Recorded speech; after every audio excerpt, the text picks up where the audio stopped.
Yo, what's good, people? You already know who. The kid. Damelocks on my action on. You feel me? We on that episode 5 trailer. All that. House of the Dragons. Y'all, if y'all not locked in, shit. Can't tell you no more, kid. Tap in. Behold! The traitor dragon Maylis! They, Slain parking by the King dragon around. Megon! Our terms are simple. Bend the knee to me. They say or your Aegon house murked it. burns. I like You that. were made to wear a crown. Slain by King Megon! Our terms are simple. Bend the knee to me, or your house burns. He look crazy. He look You crazy. were made to wear a crown. Is he alive? I'm going to rule so bad, bro. We cannot challenge King's Landing without the Riverlands. The king does not lack for heirs. So you cast me aside. We have given the war to the dragons. Will you preside over it? There is more than one way to fight a war. What we must do now is terrible. The people whispered when Viserys lived there was peace. Castle Walk has never been trod.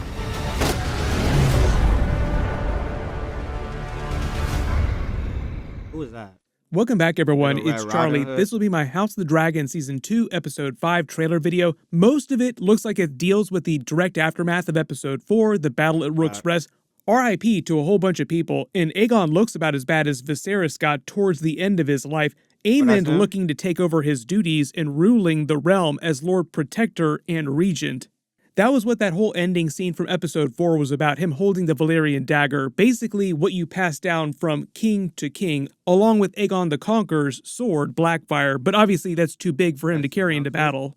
So on the show, thought they because got they want to melted. connect this with Game of Thrones on a more Easter egg kind of level, so the people that watch the original show will watch this and recognize that they're just using that as sort of the sign that's passed down from king to king, and using that because of the whole through line of the prophecy I of ain't the gonna Song of lie. Ice and Fire, Aegon's prophecy, you which watching this, you Rhaenyra watch just Game of told to Thrones. Jace.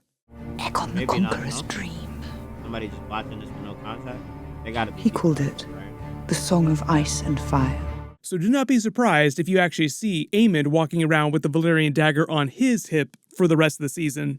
Bro, that's That King. episode basically turned King. Criston Cole into the Kingmaker, fulfilling his name. People have been calling him the Kingmaker. Now he technically is the Kingmaker because he kind of made Aemond king Facts. inadvertently. And Aemond almost wound up turning himself into the Kingslayer for his actions during the battle too. Jaime Lannister would be proud. There's a bunch of stuff going on here, a bunch of That tried Easter to eggs and murk him. references to the Also- books, so we'll break it all down. If you're brand new to the channel, be sure to subscribe to get all the episodes. Man, Just starting at the beginning of the trailer here, it starts with the Green Army marching through the streets of King's Landing after getting back from Rook's Rest, parading Melee's head on a cart for all the small folk to see, with pretty much everybody freaking out like, oh my god, it's a giant dead dragon's head. It seems like Aemond and Alicent are watching that procession from the Red Keep. He seems very proud of himself. Alicent He's like, seems "I kind did of that, bro." horrified. Like there's another scene that they released earlier this season of her looking at him all horrified, like he says something super edgy. Meet your next pillow. bro's king now. He can really say Why do we that. make our pillow in the shape of a cube? I'll tell you. Maybe he makes some comment all about like Rhaenys' Aegon. death He was and what really really saying happened whatever. with Aegon nearly dying. Like maybe she figures out that he was responsible for what happened to Aegon. She's actually talked to other people in previous episodes about what Aemond is capable of, basically saying that he's kind of a monster now and there's nothing that she can do about it. But it seems like he be a continues monster. to make her more disgusted in him. The other important detail here, during their procession, you hear the crier of the Greens calling out, saying that it was actually Aegon that killed Melees and Rhaenys Yo. and not Aemond. My Fact, guess give him is the that cred, Aemond bro. told him to do that, and they want to give credit for this to Aegon so that he seems like a much bigger, more powerful figure, and maybe it will garner more support for the Greens just in general, and help turn around public opinion on them after the events of Blood and Cheese with him hanging all the rat catchers. Because remember, Otto Hightower was super pissed, basically saying that he gave away all of the goodwill they had just earned with baby Jaehaerys' death procession. Part of the idea is that they want all the small folk to support them, also people around the realm, but this is mostly for the small folk. As the crier announces Aegon, we see the Greens carrying that box with him in it like a cart Yeah, that- through the that Red was him Keep. in the A lot of you box. probably What type guess of why grease? they have him in that weird looking box. Like one, he can't walk, so they Chris. have to carry him, but also the reason why it's covered and it's long like that is because he's lying down, like he's essentially infirm and can't move. And also, they don't want any of the small folk, to actually see him looking that weak. Good reference. That was the whole reason why Otto Hightower didn't want him to go behind the procession with dead baby Jaehaerys. He didn't want the small folk to see him crying, so that the small folk assumed that he was this very strong leader. When really, after that happened, he was a blubbering mess the way that anybody would after the death of their child. If it wasn't clear from the end of episode 4, Aegon's Valyrian armor was melted to part of his body, like melted literally into his skin. They had to remove it very, very carefully and very, very slowly. His whole body is mangled, like he has third-degree burns all over his body. I talked about this in my episode 4 video, but this is also proof that not all Targaryens are fireproof. They can all be burned. Daenerys is meant to be the only exception to that. That's why you saw Rhaenys getting super burnt, like all the singes all over her body. But in the fall, Aegon also broke a bunch of his bones and will basically have to spend the whole next year in his bed, hopped up on milk of the poppy, kind of like Viserys was at the end of his life. Doesn't this seem familiar now? A familiar sight for Alicent. That's why right after this scene, you see her walking into Viserys' old room where Aegon lives now. This is the bed that Viserys used to lie in when he was infirm his last couple years of his life. So rewind to season 1, this is exactly what it was like for Alicent towards the end of Viserys' life. Just it happens to be her son now who's in the bed, all infirm. Viserys spent most of his last years hopped up on milk of the poppy just because he was in so much pain. Earlier during episode 4, she was also telling Aegon about that, about how she was ruling in his stead with Otto Hightower's help while he was in that state, unable to do really anything because he was in so much pain. How ironic that it's now Aegon who is in that position now, basically so messed up that he won't be able to do anything for a long time. So a lot of Alicent's life has basically turned into caring for different sick men. Fun fact too, before she started spending time with Viserys when she was very young, learning about his Lego Valyrian sets, like we make all the Lego jokes, she was also the last person to ever see the old King Jaehaerys alive in his final years. She kind of did the same thing for him that she did for Viserys in his final years, serving as their caretaker. They changed the timeline and the ages of some of the characters from the books. Like Alicent in the books is meant to be much older than Rhaenyra, which is how it's possible for her to be old enough to have been a young girl and caretaker to King Jaehaerys. But on the show, I don't think she's quite old enough for that to be reality. The show wanted Alicent and Rhaenyra to be about the same age, so Alicent wouldn't have been old enough to have seen King Jaehaerys die. You see this look of regret on Alicent's face over how she treated him before he went to Rook's Rest. My early theory right now is that's why Helaena forgave her in that previous episode, because it was for Rook's Rest. Like she had seen Rook's Rest in one of her dragon dreams and knew what would happen to Aegon, and it was because Alicent made him feel like such a disappointment, basically like told him the worst possible thing a mother could tell their son. Rhaenyra then talks to the Black Council about the army that Daemon is trying to marshal in the Riverlands. We see Daemon in Caraxes meeting with the Brackens, telling them to bend the knee or he'll burn their entire house. That's what the Blackwoods demanded of him in exchange for their forces. Like, please burn their house. But it sounds like Daemon is giving them an opportunity to bend the knee. Daemon then looks like he's restoring Harrenhal, rebuilding the Hall of 100 Hearths here. That's the Great Hall. It was where they held the Great Council of 101 AC when King Jaehaerys was putting his succession to the vote during Season 1, Episode 1. There are a couple different whispery voices saying things to him while he's in bed in Harrenhal, in that weirwood bed, having creepy visions. My guess is that the first voice is Rhaenyra, like the older Rhaenyra talking to him, but the second voice saying that he was made to wear a crown sounds like Laena's voice, who he just saw during episode 4. Then the Green Council notes that Aegon does not lack for heirs, as they show Aemon in his chair still at the opposite side of the table, but then he holds the white ball in the circle. That's the king's ball. That's the one that Aegon used to put in the circle whenever he was sitting on the small council, basically showing that he's becoming king regent. The reason why it's Aemond and not Jaehaera, Aegon's daughter, or Alicent, his mother, should be obvious. It'd be like the Greens doing the same thing that they just usurped Rhaenyra to prevent. Up to this point so far, the tradition has been male primogeniture. That's why it passes to Aemond instead of a daughter. The whole Dance of the Dragons is happening now because they were trying to upend that, and Rhaenyra was trying to take the Iron Throne because Viserys named her his heir. So there's no way any of the Greens would ever want Alicent on the Iron Throne, or Jaehaera, who'd be way too young anyway. Alicent then comes back to the small castle, like she's sitting on the small But it's council kinda again, tough that gets Cersei more got that pissed then. off at Kristen Cole, if that were 100 even years later, or possible, is it 100 saying years that later? now he's Whenever cost the her time a son. period is. Fun fact too, it's also possible that she was taking the moon tea during episode 4 because she was pregnant with one of Kristen Cole's children.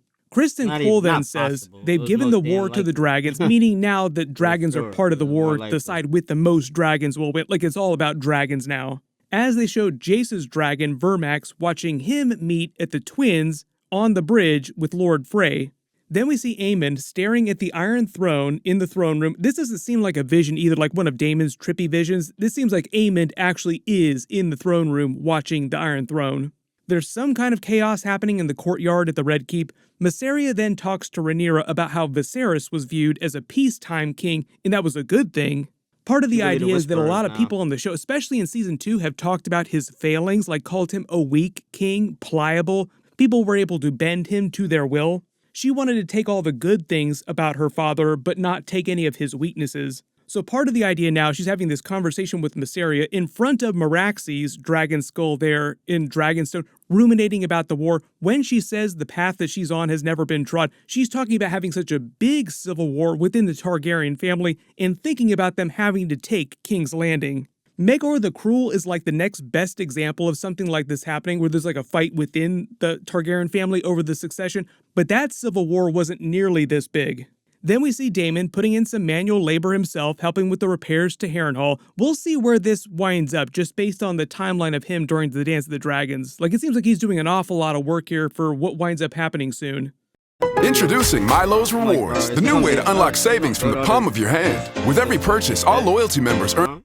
There's a bunch more rioting of the small folk in King's Landing. Tywin Lannister, you remember, said that the crown was broke, so already that's bad, and the blockade is still up, meaning that they're probably out of food and people are starting to starve there. Beware the small folk at your own peril. They might not seem like that big of a threat right now, but they can really do a number on you when they all band together. There are a lot of small folk in King's Landing. Just open up a tab in Chrome for that. Just remember the plight of the small folk. Then Mysaria says there's more than one way to fight a war, and they cut to a scene of one of the Brackens with Caraxes' mouth, like literally encompassing his entire. But I love the way they frame this shot, like Caraxes' head just completely encompasses him, like he's about to have himself a Bracken-sized snack, which Daemon basically said that he was about to do anyway. On the map table of Dragonstone, they knock over the piece that's on Rook's Rest to show them losing the battle recently, like they lost the castle. R.I.P. to everyone again. Then Kristen Cole says what they must do now is terrible. He might still be talking to Alicent, just like talking about having more big dragon battles, and all the collateral damage that comes with that. We saw a ton of it during Rook's Rest, but it's only going to get worse from here. There are a couple quick shots in a montage. We see Daemon in the hallways of Harrenhal, turning around quickly. Maybe he hears some more spooky voices. He looks kind of wary, like he's been like this on the regular since he's been at Harrenhal. Alicent looking pissed off at the small council meeting. Rhaenyra looks up in the sky like she's looking at one of the dragons. Then basically the trailer ends with them hyping up the dragons becoming a much bigger part of the actual war. Like not just a couple of dragons, but all the dragons. And there are several that we haven't seen in a while. So we'll probably start to hear them talk more about the dragon seeds in the next couple of episodes towards the end of the season, like the other dragon riders that Rhaenyra starts looking for. People with Valyrian blood that are capable of riding dragons. Do we have any Targaryen bastards out in the realm anywhere? Anybody want to ride a dragon? Anybody at all? There've been a couple confirmed ones that we've seen on the show so far, a couple cameo scenes that I talked about in my previous episode videos. Currently the dragons that the Blacks have right now are Syrax, Rhaenyra's dragon, Daemon and Caraxes, Jace and Vermax, Baela and Moondancer, Joffrey and Taraxes, Aegon III and Stormcloud. There's other 3 dragon eggs, but don't expect those to hatch anytime soon. If the director of that episode is to be believed, those are meant to be Daenerys' dragon eggs, they wouldn't hatch for over 100 years. Then there's Vermithor, Silverwing, Sea Smoke, we have the 3 wild dragons, Grey Ghost, Sheep Stealer, the Cannibal, and the Greens only have right now Vhagar, Sunfire, Dreamfire, Helena's dragon. Sunfire is also still alive too, for those of you wondering. Gonna need to take some time to heal up for a while. Then there's also Daeron and Tessarion, who's almost old enough to actually fly into battle. Probably one of the other real big things that people will be talking about, especially after the last episode, is did Aemond actually mean to kill Aegon during Rook's No, Rest? Like, he was he was just looking trying. for an excuse to kill him? Because there were a He was couple dead moments where trying. at the end of the episode, like he legit seemed like he was going to finish him off, pulling his sword on him before Kristen Cole showed up and told him not to do that. And during the actual battle, much earlier, it seems like he actually waited to enter the fight because he Bro, was hoping he didn't. that He Melees would would kill smirk. He was Aegon. dead of You remember himself, that after he literally. accidentally killed Lucerys in Arax, he went back to King's Landing and said that he did it on purpose, so it's not above him to lie about what really happened at any Yeah, particular capping. battle. So had Melees and Rhaenys actually killed Aegon, what he probably would have done then is flown in, try to kill Rhaenys and Melees so they couldn't tell anybody the truth. Then they would have gone back to King's Landing and blamed Aegon's death on Rhaenys. On me. Here's the Yep. other thing too, because Aegon's still On alive, Lady and do you Rhaenys. wonder if he's going to tell everyone or remember that it was actually Aemond who Dracarys them right when he was in the path of the fire? Right didn't before think it he had- happened, you could also see my the look on mind, I Aegon's was face like like- he knew what Aemond. In my mind, I was like, bro, he's not even gonna be able to speak, no? Like, he's burnt to a crisp like this. He ain't gonna have no speaking logs for, like, the next couple episodes. That's what I was thinking. Like, let me see. And was about to do like, no, no, no, no, no, no, no. Tom Glenn Carney, who plays Aegon during the behind the scenes, also said that when he was falling from the sky there too, like after he'd been hit by the fire, it confirmed all of Aegon's worst fears about what Aemond was trying to do to him, usurp him, essentially. I think the only way that Aemond makes it out of this without him telling anyone, without Aegon telling anyone, is if he totally gets hopped up on Milk of the Poppy and is so messed up in his head, he can't remember anything. Aemond is hoping that he goes into a coma and just can't tell anybody anything about what really happened. But if there's any other Easter eggs or references you spotted in the should've trailer gutted him, footage bro. or in last week's episode that I didn't baited. talk about in this video or my last video, just write them below in the comments and I'll add them to my bonus videos this week. There's a bunch of big stuff coming up. I'm working on a couple. All right, man. Facts. Yo, y'all go tell that man Charlie, he got to do what's it called? It's that Netflix show. I know y'all like you talking about a Netflix show right now. Yes, I am talking about a Netflix show. Talk about that show, with League of Legends, bro. With Jinx and John. I swear they dropped the trailer, bro. Like if he don't like react to it, like if he don't like break it down, I dead might just have to watch it. Cause like, come on now. It look hard. I'm ready for the second season of that. I'm not gonna lie to y'all. But the kid is gone. You know what I'm saying? Y'all be safe out here. All that good stuff.